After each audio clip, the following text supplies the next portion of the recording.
Hello, everybody. I'm Deissy Martínez. I lead the regional program for Latin America of the CGR's research program on climate change, agriculture, and food security, CCAPS.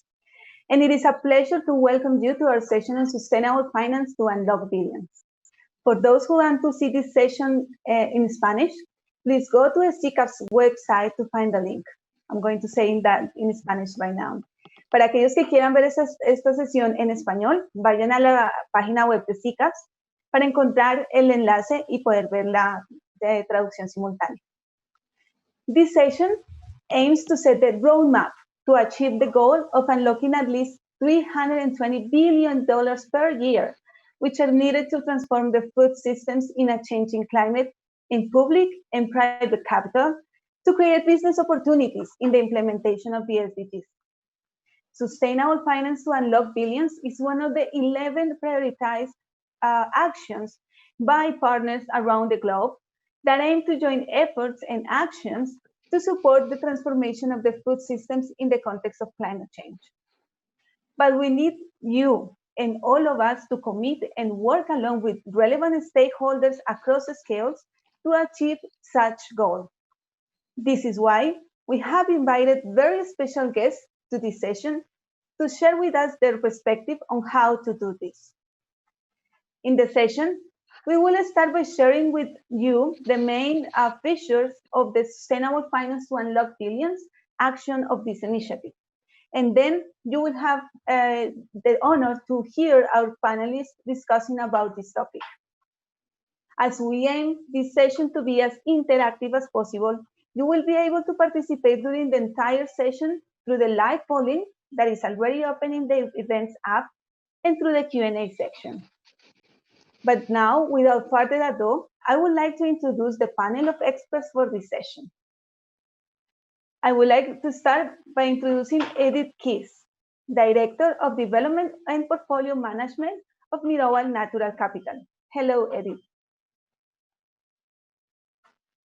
Now, I would like to introduce Mauricio Benítez, Head of Portfolio of Agriculture Investments at Responsibility Investments AG.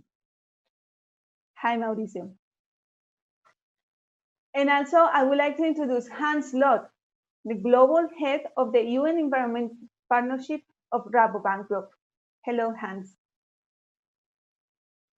And finally, Alberto Millán, who will be our facilitator in this session, who is the Sustainable Finance Advisor of the CGR Research Program on Climate Change, Agriculture, and Food Security, CCAPS. Hello, Alberto.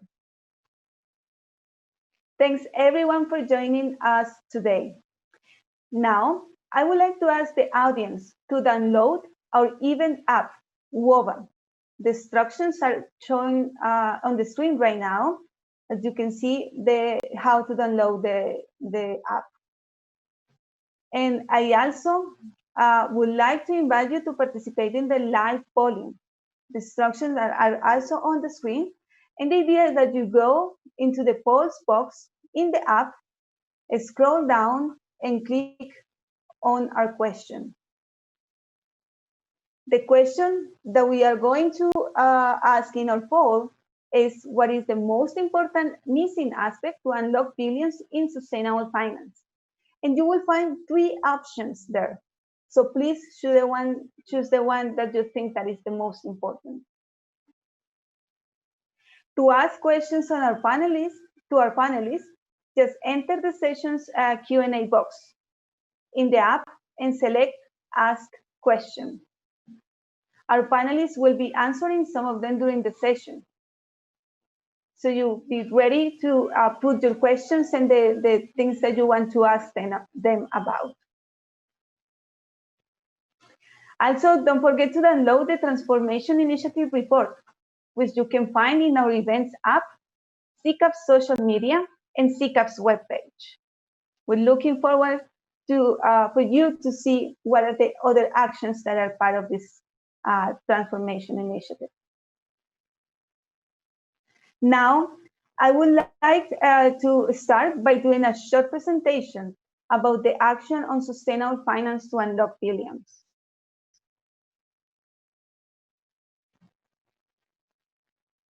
So as I was mentioning, Sustainable finance to unlock billions is one of the 11 actions proposed in the Transforming Food Systems under a Changing Climate initiative. This initiative brings together many partners around the globe, including scientists, policymakers, investment and business partners, and grassroots organizations to identify pathways for transformation. This initiative focuses in 4 action areas. The first one is on rerouting farming and rural livelihoods to new trajectories, which includes actions that target the most important sources of GHG emissions and stimulate climate resilient sustainable practices. The second action area aims for de-risking livelihoods, farms, and value chains, focusing on securing resilient livelihoods and value chains through early warning systems and adaptive safety nets. The third action area aims for reducing emissions by focusing on consumers and value chain, by reshaping consumption behavior and reducing food loss. And the fourth one aims for realigning policies, finance, innovation, and support social movements. Our action on sustainable finance to unlock billions is within this fourth action area. And the major goal of this action is to unlock at least $320 billion in public and private capital per year to realize business opportunities in the implementation of the SDGs. Such a great challenge needs from a huge diversity of partners working towards this goal. And we need more robust policy options, as well as innovative financial solutions and strategies to really transform our current food systems to be a sustainable one in the near future. But first, we need to recognize what are the market failures that we have today and then propose alternative solutions. Here are the key market failures that we have identified within the initiative with the solutions that we aim that could overcome such failures. The first one is the lack of deep pipeline of bankable projects. Today, we don't have those. And the solution, therefore, is to create investment opportunities attractive to both public and private investors. The second market failure is the high investment risk, the lack of reliable data, as well as the information asymmetries that we have to inform the investments we want to do today. So therefore, the solution is to build capacity to accurately assess risk and also deploy appropriate risk mitigating mechanisms. And the third most important market failure is the lack of intermediation to efficiently connect different pools of capital to investment. And the way we can overcome this is by improving intermediation to match the risk return to different sources of private capital. Let's make together these solutions happen by working towards a more sustainable and inclusive food systems. In this sense, nothing short than a system transformation is required, and the time to act is now. Join us to work together toward this goal. And with this invitation to join the initiative, I would like to invite you to see the following video from our panelists. And then I will give the floor to Alberto Millán, who will have the honor of discussing this challenge with our panelists. Let's see the video.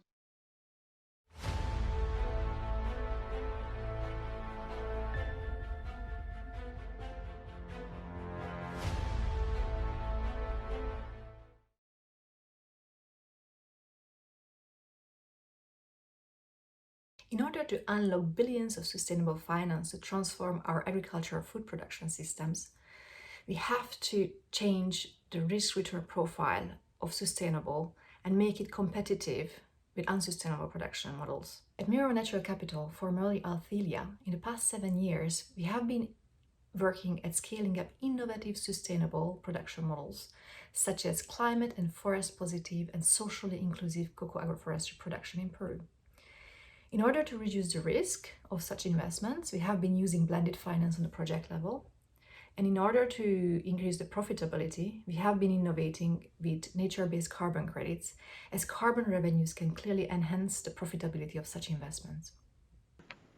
Our recent experience raising capital from public and private investors for climate finance initiatives show that investors need to be convinced that one can partner strategically with like-minded organizations, public research institutes, for example, technical assistance providers. So the interventions, the investments are more holistic.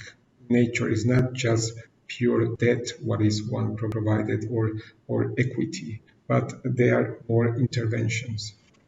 My answer would be blended finance. Blended finance is a powerful tool to work together to find innovative solutions in uncertain and disruptive environments.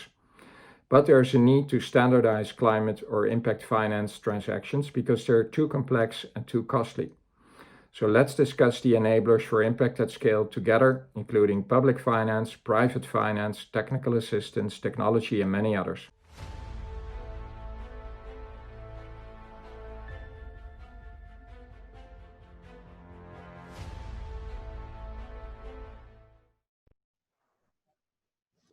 Hi, good afternoon, good evening, everyone. Thank you very much for joining us today to the session of Sustainable Finance to Unlock Billions. Thank you very much also to our panelists, Edith, Hans, and Mauricio, that will be discussing with us today this topic. We had the opportunity to see a video where these three global experts were discussing issues around risk return profiles, blended finance, and how to achieve impact at a scale, and the role that technical assistance can play in such endeavor. So without further ado, I would like to invite you all to keep voting on the live polling and the web app. And now we will move on to discussing these issues with the panelists today. Edith, start with you.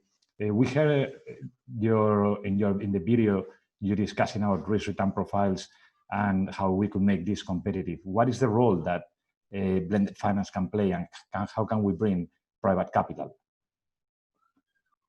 Thanks a lot, Alberto, and good afternoon, everyone. It's a pleasure to be here. Thanks a lot for the invitation. So yes, with our first fund, the Altelia Climate Fund, we have been working on this for the past 7 years, trying and testing out this we call protection and production and inclusion approach to indeed try to see how we can produce climate positive and forest positive commodities, in our examples, cacao.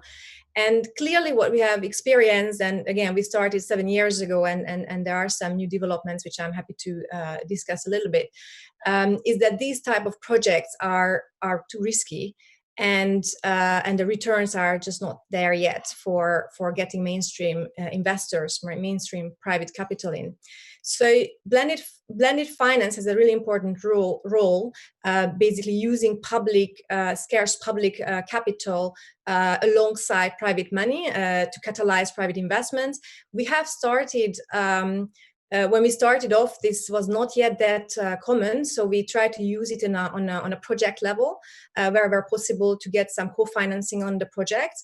However, in the past years, I think the past few years, that has become more common practice, and we have been able to use it in a more systematic way on a fund level, so that our second generation funds actually have already a layered capital structure, and this public money can play a catalytic role as a first loss capital, as a junior tranche, and it's obviously more effective and more efficient than using it one by one, each project by project, where the transaction costs then are higher. So that has a very important role. I think the trend is there, it's going to the right direction, but we need to accelerate, we need to go quicker, because still accessing these type of capitals and structuring these kind of vehicles takes time, and we don't have time. So I think that we just need to accelerate these trends.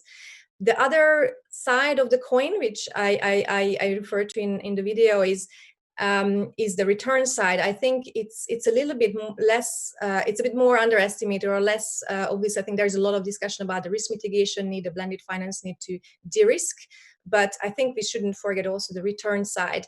And there we have been innovating and trying out using the carbon credits, nature-based carbon credits that can actually complement very well this type of investments and can smooth out the, the J-curve of agricultural production, can provide diversified revenue streams in the form of hard currency. Often in these developing countries, currency, local currency risk is an issue, and carbon credits are in hard currencies, dollars or euros. So can play a really important role, and we think that actually can make it work. And in the past, I would say 12 to 24 months, we have seen a resurgence of the carbon markets, voluntary carbon markets, that was actually fueled by nature-based solutions, the recognition of this type of instruments that can play. So I think, again, we are on the right path, but again, would need to go a bit faster. We would need to have higher prices. And then hopefully also it would solve the issues around the pipeline, not just the private capital. Thank you. Thank you very much, Edith. Hans, would you like to give us your idea on how you guys are approaching this issue? Yeah, thank you, Alberto, and echoing Edith, thanks for having us today, and really happy to join the panel. Building on Edith's point, so I don't need to redo the de-risking part. I work with Rabobank, which is a commercial bank. As Edith said, the opportunity is to unleash more private capital and how to put public capital at work. Just a little bit of background on the need for that, because some wonder why would banks that make profit need public capital to make that work. That has to do with risk appetite of commercial banks, which is often not even self-imposed. Regulators that supervise banks do that, and we need to adhere to rules and regulations to that effect, which is something that may change going forward, but is putting a limit on the risk appetite that commercial banks can put to practice. When we look at the need for food transition in climate finance, there is a need to go beyond that risk appetite. And that's where public capital comes in. And that's where there's an opportunity to unleash much more private capital. The de-risking will provide a cushion for commercial banks from a risk perspective, but also from a return perspective. So the opportunity is there. Together with Mirova, we put a fund together that is doing just that. And it's open architecture. So we'll talk more about it, but there is that sense of urgency to unleash much more private capital. But hopefully this puts a bit perspective on why that need is there and how it fits into the bigger picture. And it's not even the unwillingness, if that's a word, of commercial banks to do it, but it's the framing and the regulatory background that restricts this. Many thanks, Hans, for those insights. Mauricio, how is responsibility approaching it, and what is the take that they have on risk and return? No, thank you, Alberto, for the question, and big hello from Zurich to everybody. Happy to be here and share a bit our experience in the subject. And our experience comes more from renewable energy in climate finance. There we were very successful, so we have mobilized over the past 10 years about $750 million. And blended finance worked very well. Investors, normally the private investors, unlike Hans, it's a commercial bank, we target institutional investors, private investors that demand about 30% cushion below them. And that is where you need good partners that can come on board and catalyze these private investors. It's possible, but the package is difficult to assemble, as Edith said, and these vehicles are complicated. You have different incentives, not only risk return, but also in climate finance, even private investors, they want more than projects, they want interventions. They want to be de-risk through technical assistance, and they want to add scientific rigor to the subject. In climate finance, you need to measure really well how much you're reducing gas emissions. It has to be bulletproof, and for that you need to get partners like the CGRs and CIAT that we're working with for a new fund. So that's something that that we are working permanently, and for the new funds, we want to add the package that investors like, and we want to replicate what we did in renewable energy with in sustainable food systems this time. So back to you, Alberto. Thank you very much, Mauricio and Edith and Hans. So we heard how different investors and then asset managers and commercial banks are approaching risk and return, no? And the different strategies that you guys are using. But one of the key questions that keep coming up when engaging with different stakeholders is, how about impact? How do we achieve impact at scale? What are the strategies that we need to put in place to be able to achieve that impact and then measure it to make sure that capital is being deployed in a sustainable and climate smart manner? So, Edith, how is Mirova approaching this? Yes, that's a very, very important question. First of all, from our perspective, our thesis has been from the beginning that we should not, in order to unlock the private sector capital, we should not compromise on financial return. And we wanted to demonstrate from the beginning that environmental and social outcome can be paired with the financial returns. And actually also with regards to ESG, we had a very high quality ESG requirements and standards put in place, but we really view as a risk, our risk management, long-term risk management strategy, and it has been served as well. And same with the impact. So for us, it's not, financial return is part of the impact, and there are the other impact areas. We personally have developed our own impact framework back at the time when there was not yet the SDG framework, around 7 thematic areas, and we have kept that, and we have been reporting consistently on that framework. Obviously, since the SDGs have been published, we have aligned that, and we have mapped it against, and we continuously improving and seeing what's happening on the market. I would say that there has been some also good developments on the market, more harmonization, more standardization, which is needed because it's also very difficult for investors, if every fund has its own impact framework and its own criteria. And however, going to scale, it's a good question. I mean, we started with Althelia Climate Fund and first project funds. We started with the financing, how we can finance these green models and how we can create track record, how we can disrupt, how we can show that this is possible from the bottom up, really from the bottom of the bottom. However, we recognize we have to go to scale, and that's why actually it's very exciting for us, this partnership with UNEP and Rabobank, and this is exactly doing the other side, starting from how we can green actually the existing portfolios. So we hope that the two can come together, and in that sense, we're still using our same impact framework, and on Agri3, this fund, we can still apply, I think, on a project by project basis. But actually, I think when we talk about also impact at scale, we would really hope that, again, if risk return profile is there, if the private sector is coming in, hopefully this becomes mainstream, and you don't have to talk about anymore impact investing, CSR, niche. It should become the mainstream, and we hope that by pushing this as a pioneer, our intention was also to use our impact framework, our ESG standard, to put it into the mainstream and to make that as business as usual.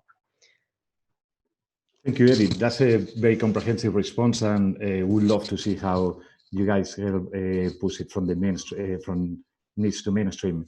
Hans, how is the partnership and how is it working with Mirova, with UNEP? Could you tell us a bit more on how you are approaching impact? Yeah, I think. Thank you, Alberto. The partnership is working well. It's also young. It's more importantly, it's unique. We are basically the only commercial bank that is setting up a green fund as it is set up today with blended finance. Impact at scale, Edith already alluded to that quite comprehensively. I think what Rabobank has to offer is client base, which is a unique opportunity to fill the pipeline and create that impact at scale. Because in the end, it's transactions, as also Mauricio mentioned, that make the difference. If we really want to take this to the next level, we will need to seriously consider technology and digitalization. When we look at pre-COVID, that trend was already there. COVID has emphasized it, its localization and its automation, simply because global supply chains are broken down. So access to market you need to do digitally. Digitalization will give you two big benefits.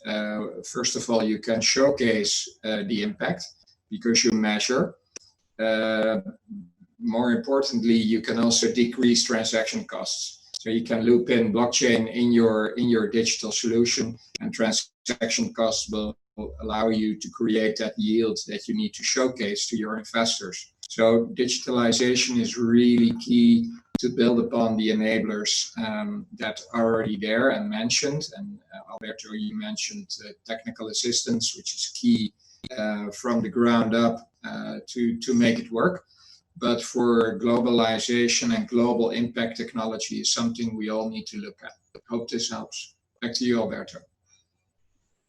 Thank you, Hans. That is an excellent point. We have seen in the last few months how the digital economy has grown and the number of digital solutions that have come into place. So, Mauricio, how are you approaching this? You mentioned before technical assistance and you mentioned science. Can you tell us a bit more about the work that you're doing now? Thanks, Alberto. And yeah, impact should be at a good scale. So that's what we believe at Responsibility.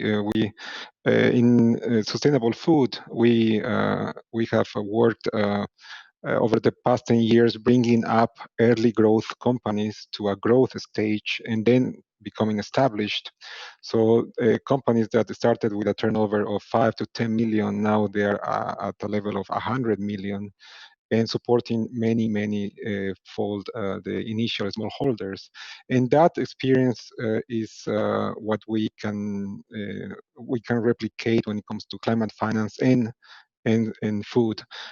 This time, we believe that impact will come through interventions more than loans. So these interventions in the past, so over 10 years, we've been doing loans, and over the past 3, we've been doing more interventions with technical assistance, where we can really join the companies as a partners, and it's bringing really important results.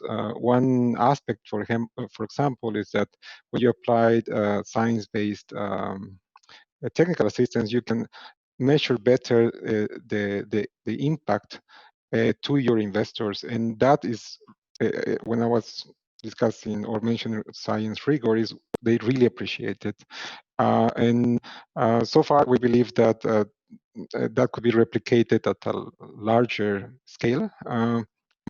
In a long-term transaction, long-term intervention. So for that, we are again bringing other partners that will help us expand this experience now into sustainable food systems. So back to you, Alberto, please. Thank you very much, Mauricio. That sounds really exciting. I would like to invite you all to see what the results of the live polling are and what the audience is expressing.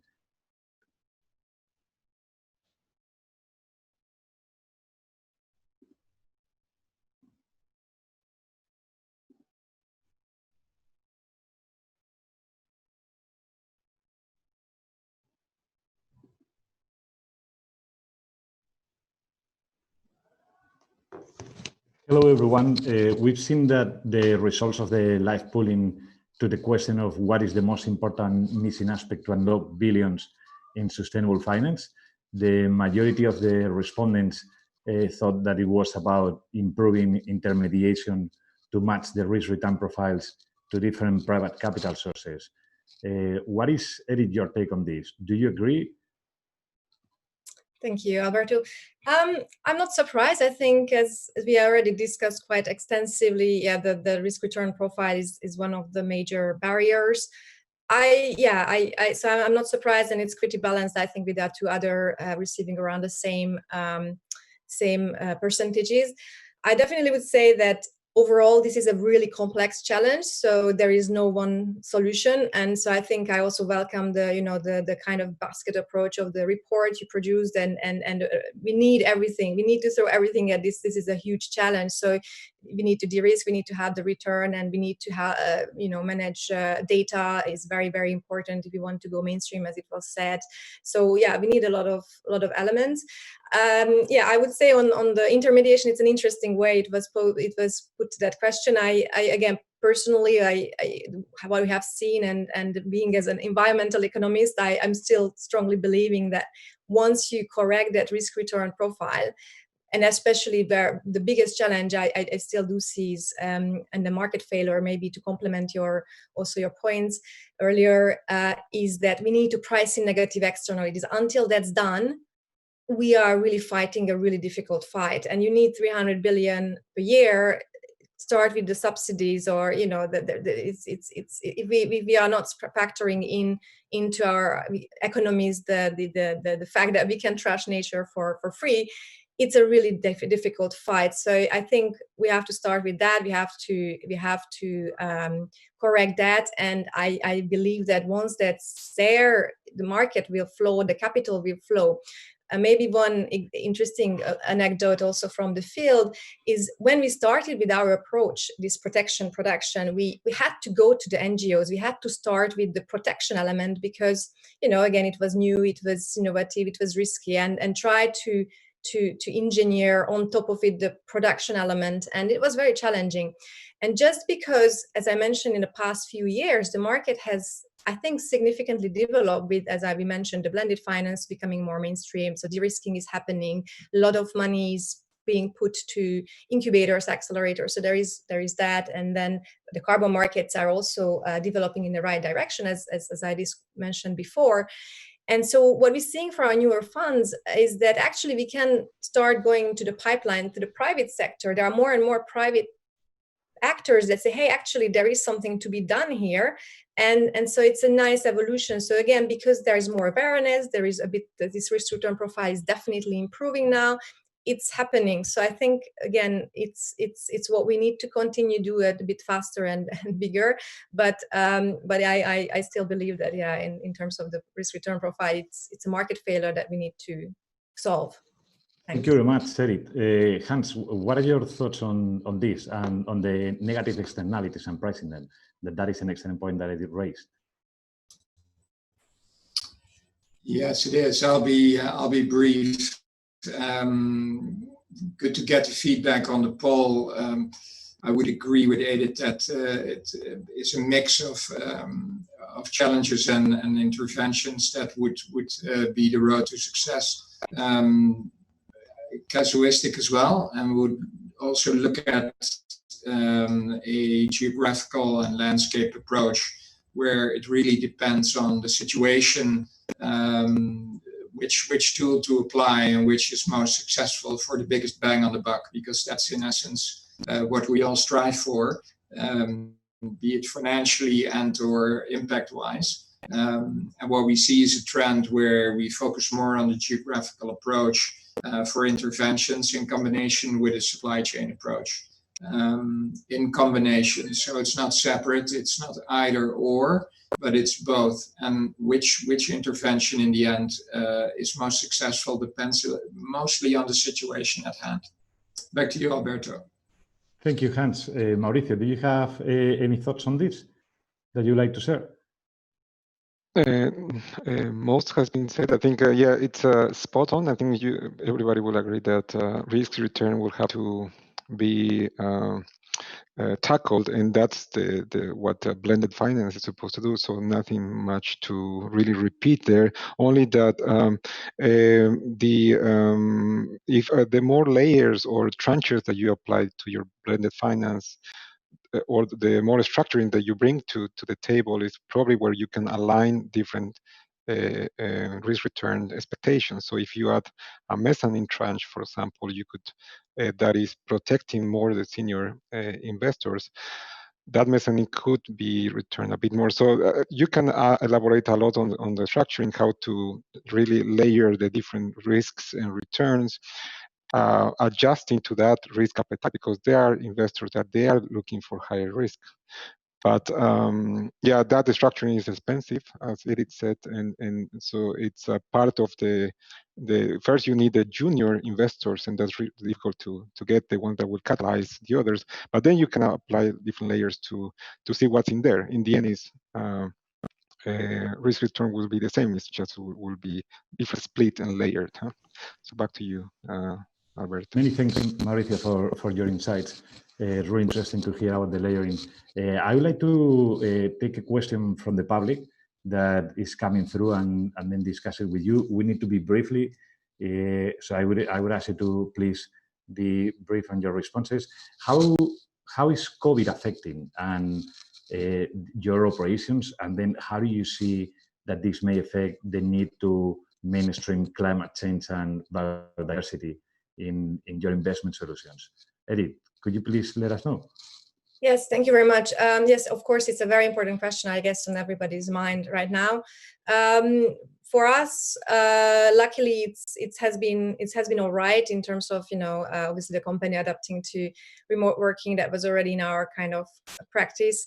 With regards to our funds, it depends on really which funds we're talking about. We do have seen some impacts on some of our projects, but luckily they have been able to put measures in place on time. Obviously, funds that are currently investing, they are impacted with the restrictions on travel, but we had a very healthy pipeline, so I think it was for now working out still okay, and we have been actually busier than ever in the past few months. So in terms of as a fund manager, it has been working out well, but we need to obviously think in the future how maybe due diligence will be outsourced, the importance of local offices, local teams. Of course, it also it was already very important. We have seen that it's much more effective to work on projects locally, but that has been also reinforced. Back to you. Thank you so much, Edith. Hans, how is this for Rabobank?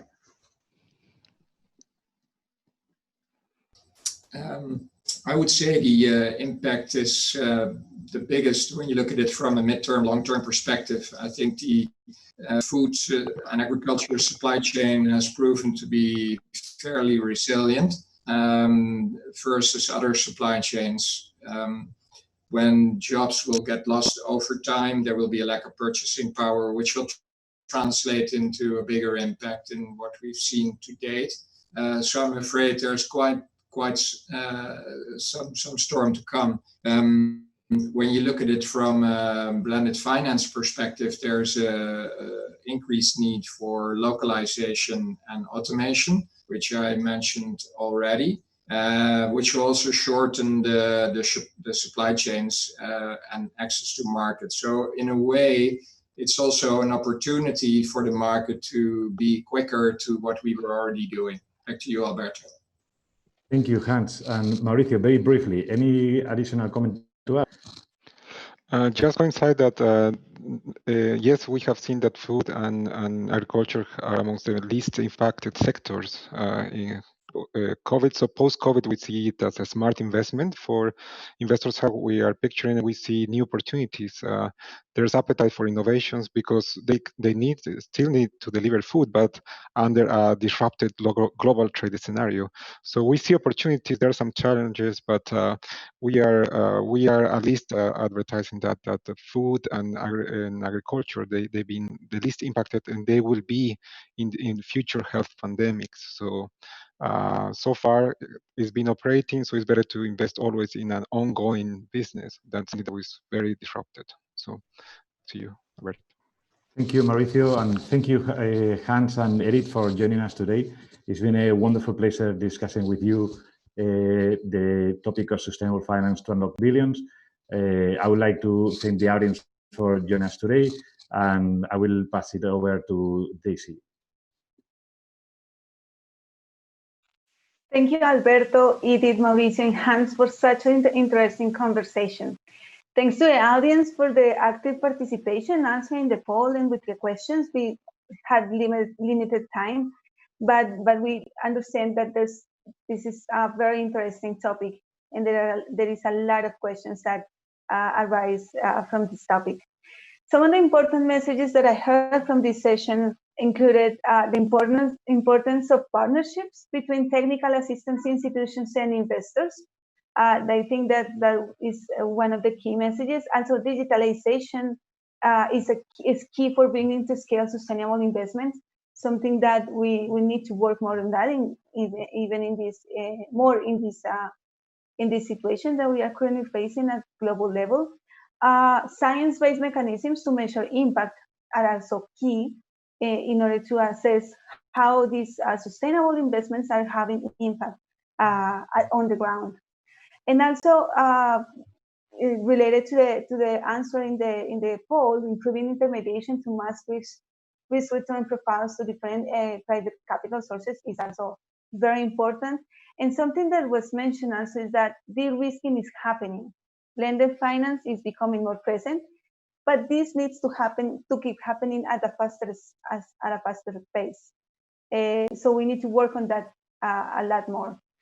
And before saying goodbye and close this session, I would like to invite you all to download the Transformation Initiative report, which you can find in our CCAP's website, the CCAP social media, the events app, and you will be able to see all the actions and more detail on these actions that we have in this initiative. Thanks again to our audience and experts for joining our session. It was very interesting conversation, and I think it has led to very interesting messages also regarding sustainable finance. And I invite all the audience to stay with us and enjoy our closing session, which has also very interesting guests from Latin America. And bye, everyone. Thank you all for being here. Bye-bye.